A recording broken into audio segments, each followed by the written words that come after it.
Once a document has been sent, the owner has the power to change the signer across any platform. If you have received the wrong request or would like to give someone else the signing access, you can request that the sender of the document change to a new signer. From the sender's point of view, first, find the document that you want to make the change in Waiting for Others. Next, click More. Then, click Change Signer.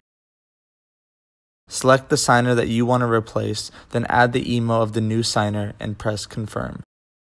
The new signer will receive an invitation email to sign the document, while the old signer will no longer have access to view or edit the document. You will be notified about this change from a notification email automatically sent by the system.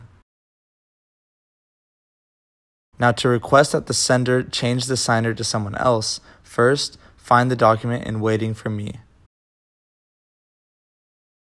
Next, click More.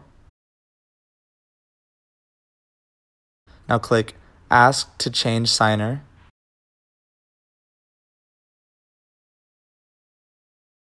Enter the information of the new signer or tell the sender that they accidentally sent the document to the wrong person. As the signer, you will use this feature when you want to transfer the signing request to another agent or someone who else is responsible for this document. Or the other reason that you would use this is when you have been given a document that you are not responsible for and is meant for someone else. Then click Send. If the sender consents to change the signer, you will no longer be able to access or sign the document.